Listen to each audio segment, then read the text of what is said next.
Attention, Barça fans, hold on tight. What I'm about to tell you today is nothing short of a revolution. A financial revolution, a strategic revolution, and, above all, a revolution that is redefining the future of FC Barcelona. Joan Laporta has achieved what no one thought possible, transforming a club buried under more than 1.3 billion euros in debt into a cash-generating powerhouse capable of competing with the petrodollar-fueled giants.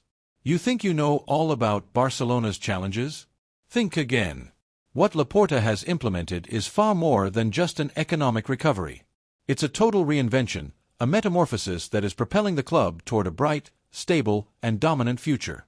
Before Laporta, Barcelona was a giant with feet of clay, confides a football economist. Today, it's a sports multinational, a global brand generating revenue like never before in its history.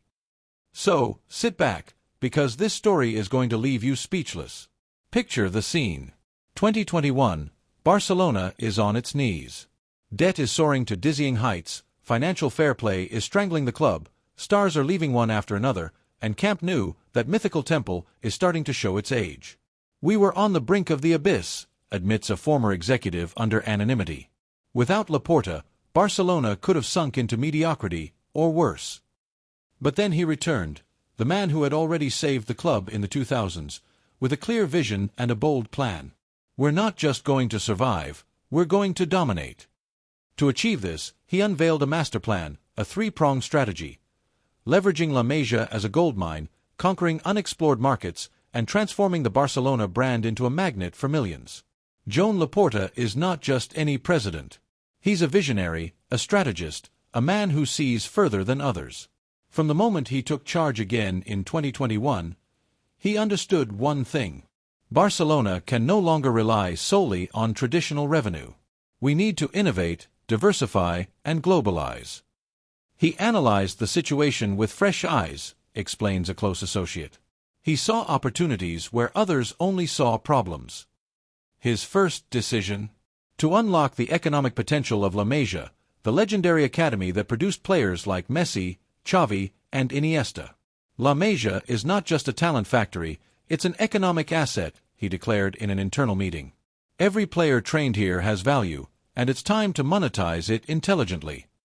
The numbers speak for themselves. Since 2010, Barcelona has earned over 200 million euros from the transfers of academy graduates.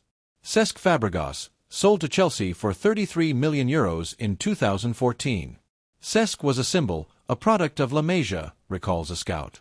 But the club needed liquidity, and Laporta knew how to negotiate a transfer that gave us financial breathing room. Thiago Alcantara, who left for Bayern Munich for 25 million euros in 2013. Thiago was a gem, but Barcelona had priorities, explains an agent. Laporta understood that sometimes you have to sacrifice a jewel to save the essential. Gerard Deulofeu, 12 million euros in 2018. Adama Traoré, 20 million euros. Marc Bartra, 8 million euros. Every departure was a cash injection, details a financial expert. But Laporta took it to the next level. Under his leadership, sales became surgical and strategic. Nico Gonzalez, sold to Porto for 8.5 million euros. Nico was a promising midfielder, but he didn't yet have a place in the first team, explains a technical staff member. Laporta knew when to sell, including buyback clauses and a percentage of future resale value. Abd Ezzalzouli, 7.5 million euros to Betis. Abd had talent, but Barcelona needed funds to recruit, confides an executive. Laporta negotiated a transfer that worked for everyone. The genius is in including buyback clauses or percentages on future sales, emphasizes a sports lawyer. Barcelona earns twice, once at the sale, and again if the player's value skyrockets elsewhere. The result? We finance key signings like Lewandowski or Rafinha without sacrificing the soul of the club, summarizes someone close to the board. Other clubs sell their established stars. We sell our young talents while keeping the core intact. LAMINE YAMAL is the perfect example of this strategy, enthuses a scout. A homegrown gem who could be worth 100 million euros in a few years. With Laporta, we have a virtuous cycle: produce, sell, reinvest, and repeat. It's a revolution, says an observer. La Masia is no longer just a training center, it's a profit center. But Laporta didn't stop there. His second masterstroke? Conquering markets where no one had dared to venture. Barcelona is a global brand, beloved in Africa, Asia, and the Americas, reminds a sports marketing specialist. Laporta decided to aggressively exploit this potential. The first major move came in 2023, a historic agreement with Congolese investors, injecting €40 million into the club's coffers. This isn't a loan, it's fresh cash, specifies a negotiator involved in the deal. In return, Barcelona committed to developing academies in Africa and organizing events there. This is a first in the history of European football, exclaims an economic journalist. A club raising money in Africa, a continent experiencing a footballing and economic boom. Laporta identified Africa as a reservoir of fans and talent, explains a strategy consultant. With this agreement, Barcelona is establishing a lasting presence, creating training centers and signing local partnerships. Imagine the impact, dreams a club executive. Millions of African supporters buying jerseys, soaring TV rights, local sponsors lining up to associate with the Barcelona brand. It's a virgin market, and Barcelona is now the king, adds an economist. Laporta saw what others didn't. And this is just the beginning. Africa is only the first step, confides someone close to Laporta. He also has projects in Asia and the Americas. In Asia, Barcelona is already a legend, thanks to players like Iniesta, recalls a marketing manager. Laporta renewed contracts with sponsors like Rakuten and signed new deals in China and Japan. Jersey sales there are through the roof, confides a commercial executive. And with the academies we're opening, we're nurturing the next generation of fans and players. In China alone, Barcelona could generate €50 million a year just for merchandising, estimates an expert.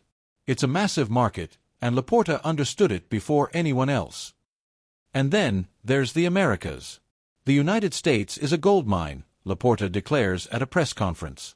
The Latino community there is massive, and soccer is exploding. The result? A friendly match planned at Miami's Hard Rock Stadium, which could generate €10 million in a single night. This isn't just a game, it's a massive commercial operation, explains an organizer. Premium ticket prices, local sponsors, TV rights. Everything is designed to maximize revenue. Barcelona will fill the stadium, predicts an observer. Demand is insane, especially among Latino fans. And this is just the beginning, adds someone close to Laporta. We could organize tournaments, training camps, events. The possibilities are endless. Laporta sees Barcelona as a global brand, not just a football club, says an executive. He wants Barcelona to be everywhere, with the brand visible and desirable on every continent. In South America, for example, Barcelona has a huge fan base, notes a marketing manager. A match in Brazil or Argentina could bring in millions, not to mention the boost to our image. Laporta thinks like an entrepreneur, not a traditional club president, analyzes an economist. He has a 360-degree vision. And what about the Camp Nou renovation? A pharaonic project, estimated at €1 billion, transforming the stadium into an ultramodern arena capable of hosting 105,000 spectators, with VIP boxes, event spaces, and cutting-edge technology. This won't just be a stadium, it will be a year-round profit center, explains an architect involved in the project. Concerts, conferences, guided tours. Camp Nou will become a cash machine. Thanks to revenue from player sales and international deals, the club can fund this project without taking on debt, celebrates a financial expert. This is unprecedented in football history. The new Camp Nou will be a symbol, Laporta declares. A symbol of modernity, innovation, and economic power. It will be the most technologically advanced stadium in the world, promises an engineer. Giant screens, perfect connectivity, dedicated fan spaces. It will be a one-of-a-kind experience. And of course, there will be more seats, more comfort, and more revenue, adds a club official. The VIP boxes are already selling like hotcakes. On the pitch, the impact of this financial revolution is immediate. With these revenues, we can recruit smartly, explains Deco, the sporting director. We've been able to sign players like Lewandowski, Rafinha, Gundogan, and Cancelo, players who make a difference. And we're keeping our gems, he adds with a smile. PEDRI, GAVI, Araujo. They're untouchable. Laporta has found the perfect balance, summarizes an observer. He sells those who aren't essential and keeps the key pieces. The dressing room is at ease, confides a player under anonymity. We know the club is financially solid. It motivates everyone because we know we can aim for the biggest trophies without worrying about money. Before, we were always afraid the club would have to sell a key player to balance the books, recalls a veteran. Now, we know we're in good hands. Laporta has restored ambition to Barcelona, says another player. We feel like we can compete with the best, not just on the field, but off it too. Comparing with the past shows the scale of Laporta's revolution. Before him, presidents ran Barcelona like a local club, criticizes a football historian. Núñez relied on ticket sales, Gasper left debts, Bartomeu managed everything poorly. Laporta thinks globally, emphasizes an economist. He diversified revenue, reduced debt, and positioned Barcelona as a global brand. It's a unique model, admits a La Liga executive. Even Real Madrid doesn't do this. Barcelona doesn't have a billionaire owner like City or PSG, notes a rival. But Laporta has made it just as powerful, if not more, through financial intelligence. He's turned the club into a modern business, analyzes an expert. A business that generates revenue worldwide, innovates, and takes calculated risks. It's pure genius, admires another club president. Laporta has reinvented how to manage a top football club. So, where does Barcelona stand today? Barcelona is back, cheers a fan. We have a visionary president, a competitive team, and healthy finances. The brand's value has skyrocketed, rejoices a sponsor. We've gone from crisis to dominance. And this is just the beginning, promises Laporta. We'll keep innovating, conquering new markets, and growing. Barcelona will never be a fragile club again.